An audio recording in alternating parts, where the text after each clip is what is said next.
பொதுவாக வந்து மீனத்தை பற்றி சொல்லணும்னா ஒரு அதிர்ஷ்டமான ராசி, பொருளுக்கு பஞ்சமில்லாத ராசி அப்படின்றது தான் நான் சொல்லுவேன். காரணம் என்னென்னா அதனோட சிம்பிளே பாருங்கள், ஃபிஷ். ஒரு மீன ராசி பெண் குழந்தை ஒரு வீட்டில் பிறக்குது அப்படின்னா அந்த க்ஷணத்துலேருந்து அந்த குடும்பத்துக்கு ஒரு அதிர்ஷ்டம் அப்படின்றது வரும். நான் உண்மையாகவே ஆத்மார்த்தமாக நல்ல ஃப்ரெண்டாக உங்க கூட இருப்பேன். என்ன பிரச்சனை இருந்தாலும் உங்ககிட்ட ஷேர் பண்ணுவேன், என்ன சந்தோஷம் இருந்தாலும் உங்ககிட்ட ஷேர் பண்ணுவேன். பெருமளவு லவ் பண்ணுறவங்களே தான் கல்யாணம் பண்ணிப்பாங்க. அன்லெஸ் அதர்வைஸ் அந்த பையனாக ஏமாத்தினாதான் உண்டு. இவங்க யாரையும் ஏமாற்ற மாட்டாங்க. உண்மையாக பாசமாக இருக்கிறது இல்லை. உண்மையாக பாசமாக இருக்க மாதிரி நான் பார்த்த வரைக்கும் பெருமளவு மீனராசி பெண்களுக்கு அமையறது இல்லை. நாவன்மை உடையவர்கள், அதுதான் ஒத்த வார்த்தையில் சொல்லணும் அப்படின்னா.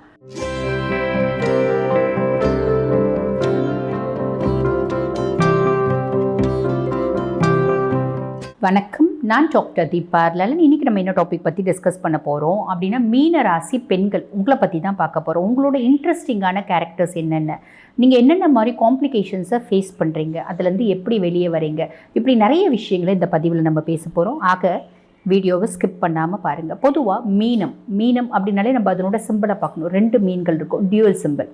குருனோட ராசி ஒரு மோட்ச ராசி அப்படின்னு சொல்லலாம். அயன சயன போஜன மோட்சக்காரகா, அந்த பாவத்துக்கு, அதாவது காலபுருஷனுக்கு 12ஆம் பாவம், அதுக்கு உண்டான ராசி அப்படின்னு சொல்லலாம்.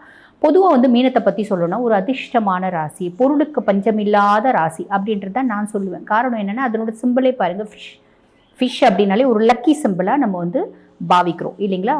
மீன ராசி எங்கே இருந்தாலும் வந்து பார்த்திங்கன்னா பொருள் சுரந்துட்டே இருக்கும், வசதி சுரந்துட்டே இருக்கும் அப்படின்னு சொல்லுவாங்க. ஒரு ப்ராஸ்பரிட்டிக்கான ஒரு ராசி அப்படின்னா மீனராசி. பொதுவாக மீனராசி பெண்களை திருமணம் செஞ்சால் அந்த ஆண் மகனுக்கு எப்பயுமே பஞ்சோன்றது இருக்காது, எப்பயுமே கஷ்டன்றது இருக்காது. லக்ஷ்மியோட வாசம், மகாலட்சுமியோட கடாட்சம் நிறைஞ்சு இருக்கும் அப்படின்னு சொல்லுவாங்க. பெண் ராசி நீர் ராசி, உபகரணமான ராசி அப்படின்னு சொல்லலாம் இல்லைங்களா. பொதுவாக வந்து பாருங்கள், ஒரு மீனராசி பெண் குழந்தை ஒரு வீட்டில் பிறக்குது அப்படின்னா அந்த க்ஷணத்துலேருந்து அந்த குடும்பத்துக்கு ஒரு அதிர்ஷ்டம் அப்படின்றது வரும்.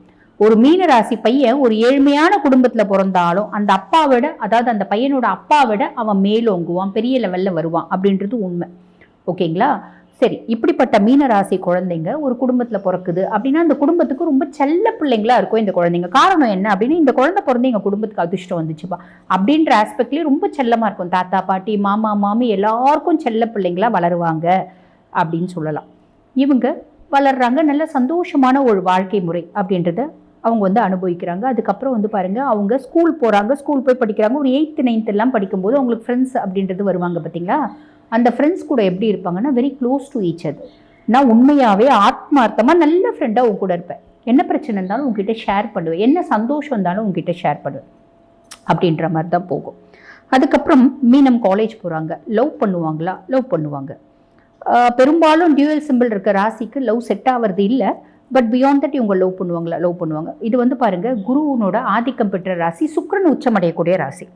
சுக்கிரன் உச்சமடையக்கூடிய ராசி அப்படின்றது மீனமுக்கு வந்து நல்ல கம்ஃபர்ட்டாக இருக்கணும், நல்ல அழகாக, நல்ல வந்து டேஸ்ட்டாக சாப்பிடணும். ஒரு குண்டான் சாப்பிடணும் அப்படி கிடையாது, நல்ல டேஸ்ட்டாக சாப்பிடணும், நல்ல நீட்டாக ட்ரெஸ் பண்ணணும், டீசெண்டாக இருக்கணும், நிறைய நல்ல குணங்கள் அப்படின்றது இருக்கணும். இப்படியெல்லாம் ஒரு பையனை பார்க்குறாங்க அப்படின்னா உங்களுக்கு பிடிக்கும், லவ் பண்ணுவாங்க. லவ் பண்ணும்போது துலாம் சிம்மம்மை லவ் பண்ணுறாங்க அப்படின்னா பெரிய லெவலில் ஒத்து வர்றது இல்லை. காரணம் என்ன அப்படின்னா, அவங்களும் கொஞ்சம் ஆளுமையான பர்சனாலிட்டியாக இருப்பாங்க, இவங்களும் கொஞ்சம் ஆளுமையான பர்சனாலிட்டியாக இருப்பாங்க. ஸோ இது வந்து பெருசாக செட் ஆகிறது இல்லை அப்படின்னு சொல்லலாம். ஆனால் அதுக்கும் மேலே துலாம் விருச்சிகம், அதாவது துலாம் சிம்மத்தை கல்யாணம் பண்ணிட்டு வாழக்கூடிய மீனம், சந்தோஷமாக வாழக்கூடிய மீனமோ இல்லை காம்ப்ரமைஸான ஒரு லைஃப்பை வாழக்கூடிய மீனமோ இருக்க தான் செய்கிறாங்க அப்படின்னு சொல்லலாம். சரி, இந்த வந்து மீனம் வந்து இவங்க லவ் பண்ணுறவங்களே கல்யாணம் பண்ணிக்கிறாங்களா? பெருமளவு லவ் பண்ணுறவங்களே தான் கல்யாணம் பண்ணிப்பாங்க. அன்லெஸ் அதர்வைஸ் அந்த பையனாக ஏமாத்தினாதான் உண்டு. இவங்க யாரையும் ஏமாற்ற மாட்டாங்க.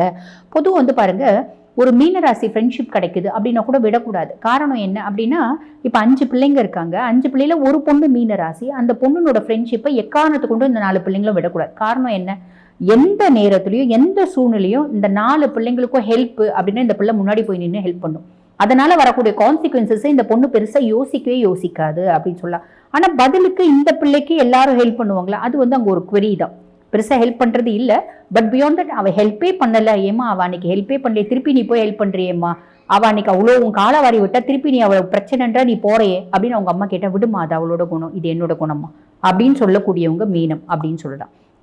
சரி, ஆஃப்டர் மேரேஜ் எப்படி இருக்குது அப்படின்னா, பார்ட்னர்ஸால் வந்து பாருங்கள், இவங்க ரொம்ப வந்து பாசமாக இருப்பாங்க. ஹஸ்பண்டு, மாமனார், மாமியார், நாத்தனார், இப்படி எல்லா மேலேயும் கோ சிஸ்டர்ஸு இந்த சிஸ்டர்லாம் எல்லார் மேலேயும் ரொம்ப பாசமாக இருக்காங்க அப்படின்னாலும் பதிலுக்கு அவங்க பெருசாக பாசமாக இருக்காங்களா, பாசமாக இருக்க மாதிரி வேஷம் காமிப்பாங்களே தவிர உண்மையாக பாசமாக இருக்கிறது இல்லை. உண்மையாக பாசமாக இருக்க மாதிரி நான் பார்த்த வரைக்கும் பெருமளவு மீனராசி பெண்களுக்கு அமையறதில்லை அப்படின்னு சொல்லலாம்.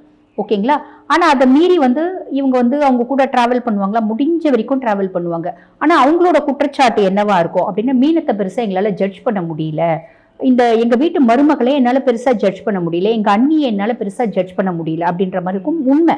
மீனத்தை முழுசும் புரிஞ்சுக்கிறது அப்படின்றது கொஞ்சம் கஷ்டம் தான். குருனோட ஆதிக்கம் பெற்றவங்க தனுசா இருந்தாலும் சரி, மீனமாக இருந்தாலும் சரி, அவங்கள முழுசும் நம்மளால புரிஞ்சுக்கிறது அப்படின்றது முடியாது. அதீத புத்திசாலிகளை புரிஞ்சுக்கிறது கொஞ்சம் கஷ்டம் தானே, அந்த மாதிரி தான் இருக்கும் அப்படின்னு சொல்லலாம். அப்போ இவங்களுக்கு பாருங்க, பெருசாக ஃபேமிலி லைஃப் ரொம்ப சூப்பர் டூப்பராக அமையுதா அப்படின்னா அமையிறது இல்லை. பெரும்பாலும் நான் பார்த்த வரைக்கும் இவங்களோட கேரியரை பொறுத்த வரைக்கும் பார்த்தீங்கன்னா வேர்ல்டு வைட் பிஸ்னஸ் பண்ணக்கூடியவங்க, சின்சியராக வேலை செய்யக்கூடியவங்க, நாவன்மை உடையவங்க, சூழ்நிலைக்கு ஏற்ற மாதிரி தன்னை மாற்றிக்கிறவங்க. இவங்க உதாரணத்துக்கு நான் சொல்கிறேன், ஒரு பெரிய கம்பெனி வச்சு நடத்துகிறாங்க, இவங்க தான் பாஸ் அப்படின்னு வச்சுக்கோங்களேன். உங்ககிட்ட வேலை செய்கிற ஸ்டாஃப்ஸ் எல்லாம் திட்டி, நீ இதுக்கு லாக்கி இல்லை, நீ அதுக்கு நாக்கி இல்லை, இந்த வேலை சொன்னேன்னு ஏன் செய்யலை அப்படின்லாம் கத்தவே மாட்டாங்க. இப்போ பிரியான்னு ஒரு பிள்ளை வேலை செய்யுது அப்படின்னு ஒரு பேச்சுக்கு வச்சுக்கலாம். பிரியா ரொம்ப ஸ்மார்ட், ரொம்ப இன்டெலிஜென்ட், நான் சொன்ன வேலையை சொன்ன மாதிரி கரெக்டாக முடிச்சு கொடுத்துருவா.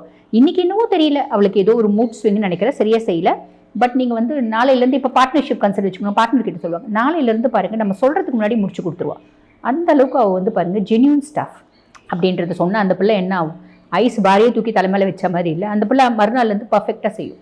அதாவது எப்பயுமே பாஸாக இருந்தால் கூட நான் தான் பாஸ் அப்படின்ற அகங்காரம் கிடையாது, ஆணவம் கிடையாது, தட்டி கொடுத்து வேலை வாங்கக்கூடியவங்க, ஸ்மூத்தாக பேசி வேலை வாங்கக்கூடியவங்க அப்படின்னு சொல்லலாம். நாவன்மை உடையவர்கள், அதுதான் ஒத்த வார்த்தையில் சொல்லணும் அப்படின்னா. ஸோ அழகாக வேலை வாங்கிறதுக்கான கெப்பாசிட்டி உங்ககிட்ட உண்டு. நல்லபடியாக பேசி அழகாக அவங்களே உழுந்தடிச்சு வேலை செஞ்சுடுவாங்க. அந்த மாதிரி இவங்க அவங்கள டேக்கிள் பண்ணுவாங்க அப்படின்னு சொல்லலாம். ஃபேமிலி லைஃப் நான் முன்னமே சொன்ன மாதிரி தாங்க, இவங்க ஒரு சமுதாயத்தில் பெரிய லெவலில் சாதிக்கிறாங்க. ஃபேமிலி பெரும்பாலும் நிறைய மீனத்துக்கு பார்த்திங்கன்னா காம்ப்ரமைஸாக தான் இருக்குது. ஒரு ஸ்டேஜுக்கு மேலே அது எந்த விதத்துலையும் பார்த்திங்கன்னா என்ன காம்ப்ரமைஸ் பண்ணி கூட வாழ முடியல அப்படின்ற பட்சத்தில் நேராக ஹஸ்பண்ட் கிட்ட சொல்லிடுவாங்க, உனக்கு நிறைய ஆப்பர்ச்சுனிட்டிஸ் நான் கொடுத்தேன், நீ திருந்துவே அப்படின்னு. நீ திருந்துற மாதிரி தெரியல, ஸோ உனக்கும் எனக்கும் செட் ஆகாது, ஐ எம் குவிட்டிங் அப்படின்னு சொல்லிட்டு, I am leaving, I am quit, I will quit அப்படின்னு சொல்லிட்டு வெளில வந்துருவாங்க அப்படின்னு சொல்லலாம். சரி, இவங்களுக்கு உடல் சார்ந்த உபாதைகள் ஏதாவது வருமா? குழந்தைங்கள ரொம்ப பர்ஃபெக்டாக பார்த்துப்பாங்க, நல்ல அம்மாவாக இருப்பாங்க, குழந்தைங்கள ஆளாக்குறது தான் தன்னோட முதல் கடமை அப்படின்னு நினைப்பாங்க. அதுக்காக பயங்கர ஹார்ட் ஒர்க் பண்ணி பிள்ளைங்கள ஆளாக்கிடுவாங்க அப்படின்னு சொல்லலாம். பிள்ளைங்க பெருசாக என் பேச்சை கேட்டுக்குமா அப்படின்னு கேட்டால் அதுவும் அங்கே குறியுதான். பட் பியாண்ட் தட் என்னோட டியூட்டியை நான் செய்கிறேன், நான் உங்ககிட்ட பெருசாக எதிர்பார்க்கல, கடமையை செய்கிறேன், பலனை எதிர்பார்க்கல அப்படின்னு நினைக்கக்கூடிய ஒரு பர்சனாலிட்டிஸ் மீனம் அப்படின்னு சொல்லலாம். இவங்களுக்கு உடல் சார்ந்த உபாதைகள் ஏதாவது வருமா அப்படின்னா நிறைய பேருக்கு வயிறு சார்ந்த உபாதைகள் வரும், சர்க்கரை, ஸ்கின் மேனிஃபெஸ்டேஷன்ஸ், இப்படி நிறைய காம்ப்ளிகேஷன்ஸ் வர்றது உண்டு அப்படின்னு சொல்லலாம். இவங்களுக்கு ரொம்ப ஃபேவரபிளான டைரக்ஷன் என்ன அப்படின்னா லக்கி டைரக்ஷன் நார்த் அப்படின்னு சொல்லலாம்.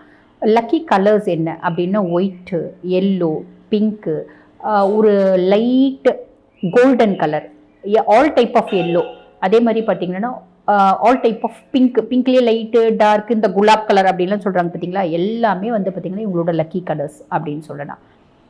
இவங்கள பற்றி ஒத்த வார்த்தையில் சொல்லணும் அப்படின்னா மீனத்தை பற்றி நீங்கள் என்னங்க சொல்லுவீங்க அப்படின்னா எதிர்நீச்சல் போட்டு வாழக்கூடியவங்க. நீங்கள் அந்த சிம்பிளே பாருங்கள், 2 மீன் இருக்கும், ஒரு மீனோட தலையாண்ட இன்னொரு மீனோட வால் இருக்கும். எப்பயுமே நம்ம மீனை பார்க்குறோம் அப்படின்னு வச்சுக்கோங்களேன், தண்ணியில் மீன் ஓடுறது, தண்ணி போகிற டைரெக்ஷன்லேயே ஓடுறது இல்லைங்க மீன், தண்ணி எந்த டைரெக்ஷனில் போதோ அதுக்கு ஆப்போசிட் டைரெக்ஷனில் தான் மீன் வரும். அப்போ அதுலேயும் நம்மளுக்கு புரியும், இந்த மீனராசி பெண்கள் பாருங்கள் வாழ்க்கையில் நிறைய அப்டக்கிள்ஸ் இருக்குது அப்படின்னாலும் அதை எதிர்நீச்சல் போட்டு அத்தனை அப்டக்கிள்ஸையும் முறியடிக்கக்கூடிய பெண்கள் அப்படின்னு சொல்லலாம்.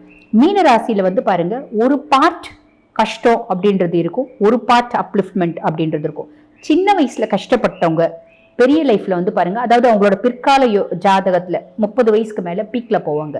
சின்ன வயசில் பீக்கில் இருக்கவங்க பிற்காலத்தில் பார்த்தீங்கன்னா அப்படியே ஸ்டேசஸ் ஆவாங்க, இல்லை கொஞ்சம் டவுன் ஆவாங்க. இது மீனத்துக்கு ஒரு எழுதப்படாத விதி அப்படின்னு சொல்லலாம். ஓகேங்களா. அதே மாதிரி பாருங்க, மீன ராசி ரேவதி நட்சத்திரம் ரொம்ப அதிர்ஷ்டமான நட்சத்திரம். நிறைய பேர் பார்த்தீங்கன்னா இந்த தாந்திரிகவாதிகள்லாம் இந்த மீன ராசி ரேவதி நட்சத்திரத்துக்காக காத்திருப்பாங்க.